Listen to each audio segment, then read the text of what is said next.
for this important.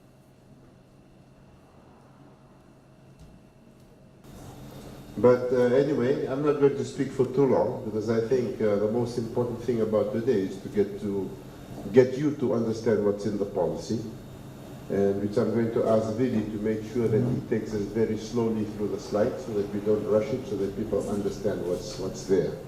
But first of all, for all of you, first thing that I'd like to say, thank you for turning up today.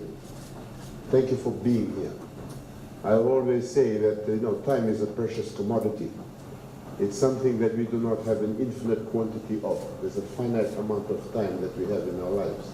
So the fact that you give a portion of your day today to be here as part of this consultation, to learn about the contents of the policy, and to give us your feedback, and to allow you to contribute to how we can enhance and make sure that this policy works for us, is something I appreciate. So thank you very much for taking the time to be here. Over the past 8 years or so, we've had some good developments in Fiji. You will have heard it time and time again that we have had now consecutive economic growth for around 8 years, and we project that we should have that for around 10 years, that we will continue to have positive economic growth. It is not growth of around 10% or so forth. It's growth within the vicinity of 2 to 3%, but it has been consistent growth. One of the things that we always need to make sure is that when we have growth, that it also leads to people getting more money into their pockets. One of the trends that we see globally around the world today, that there's a lot more wealth being created, but the money is being concentrated into the pockets of fewer and fewer people. So it's a concentration of wealth. This is not something that's just happening in Fiji. It's happening everywhere around the world. And you know why it happens? It's because everything is becoming computerized. There's a lot more information. There are a lot more machines that are doing the kind of work that people used to do in the past. They are talking now about accountants, the work that accountants will be doing. All the auditing will actually be done by machines in the future. And we are now talking about situations in countries like Singapore where they have taxis with no drivers. Think about that concept. Taxis with no drivers. Imagine if that happened to Fiji. If all of our taxis did not need drivers, what would happen to all the people that are working as drivers?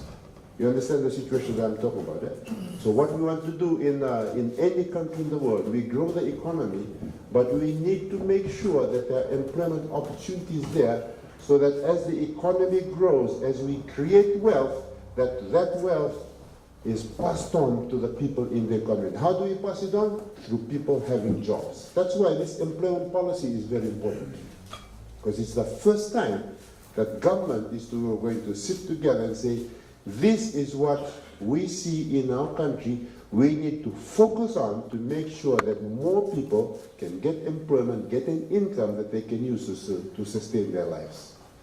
Employment is going to become a major issue for us. Now, in the past few years, we've seen some good trends in our employment data. When we had the 2010 to 2011 employment and unemployment survey, unemployment was at around 7.1%. That means out of every 100 people, 7.1 were not employed. That figure now has dropped down to 5.5% in the latest employment survey. Was it 2015 to 2016? 2015 to 2016, it's down to 5.5%. But there are interesting trends too in that 5.5%. About 60% of the people that are in the workforce in our country are either in, informal employment. That means they work for very small businesses, some of them don't get regular income, or they're in the subsistence economy. There's only about 1/3 of our workforce that is in the formal sector. So if you're in the formal sector, that means you're paying income tax. So when you pay income tax, you're contributing also to the development of infrastructure and things like that to the tax that you pay. Although all of us, we pay value-added tax, which contributes in turn to our economy. So what government is trying to do now, as I've said before, within those parameters, come up with a policy. A policy is not a plan. Eh? So you're going to look at the policy later on that Winnie is going to present. He's going to tell us what is in that policy. What are the things that we believe Fiji needs to focus on to make sure that we can have better employment opportunities for our people, not just more employment opportunities, but good employment opportunities. We don't just want a lot of our people just to have very base minimum wage, but they should have a lot more employment that makes use of their skills. One of the things that we are finding out now in Fiji, we're getting more and more people coming out of our universities with a lot of degrees.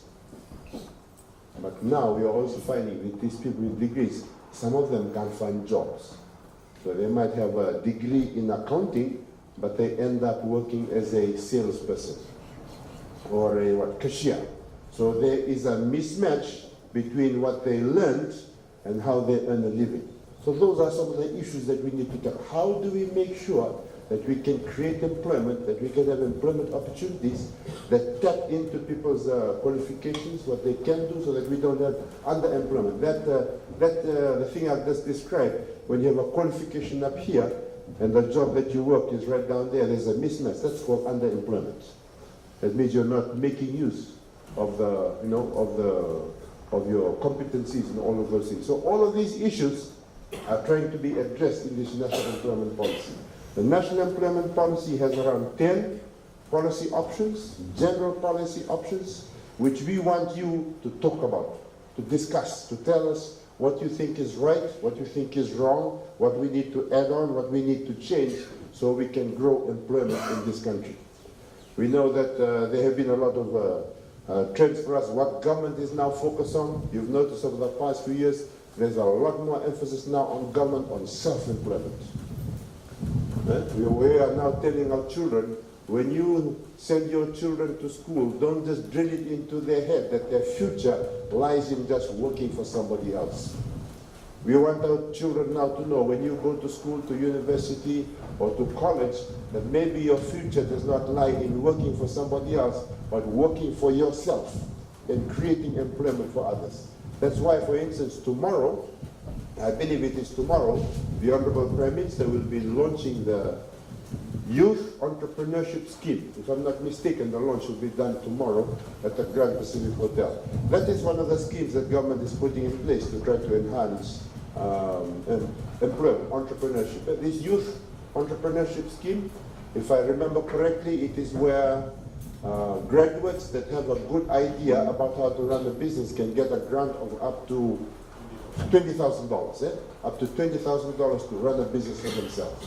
You know, we've had the micro-enterprise grant system, where somebody living in a village like this in Dubu, who perhaps wants to start a piggery or wants to start making handicraft, can get that $1,000 grant, a very small amount of money, but then can build up the expertise and run their business. And eventually, that micro-enterprise can then become a small enterprise.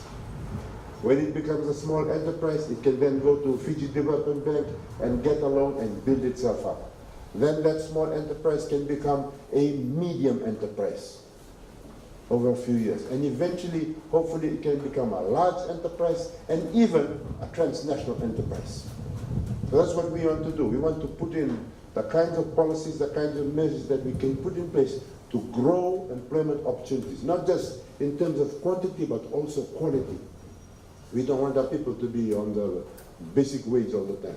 We want, for instance, that people working in the hotels should not just be working at the base level type of employment, but also they should become managers and general managers and so forth. So we must have the mechanisms, the systems in place within our country that allows that to happen. Let's see. I forgot what my notes were and what I wanted to talk about. But that's basically today. So today, Vili, our Deputy Secretary, is going to take us through the presentation. This screen looks a bit small for me. I hope that you people at the back will be able to read the thing on the screen. But if it's too small, I would suggest that you all move up. That you move up here so you can read what's on the screen. But if you're sitting at the back, will you be able to read the screen? If not, come in front. Come to the front. Huh? If not, I'll have to give you binoculars so you can read the screen. It's very important for you today to listen, to question, and to contribute. This is a consultation. It is not a lecture. Consultation, it means we consult. We want your ideas. What you think works, what you think we need to take into consideration when we develop this policy. Once this draft policy is completed, we will then finalize it, then we will take it to Cabinet. Once Cabinet endorses it, it then becomes something that all of the agencies in government, all the different ministries, Ministry of Education, Ministry of Economy, all of the other ministries will need to work to make sure that we can make it a reality. Eventually, it might lead to a national employment plan or some legislation that is founded that is a focus on employment. So once again, thank you for taking the time to be here. Please make sure you contribute. Ask the questions. Give forth your ideas so that you can also have a part in fine-tuning this national employment policy, the first that we've ever had for Fiji. So thank you once again, and I look forward to a great consultation today. Punaka.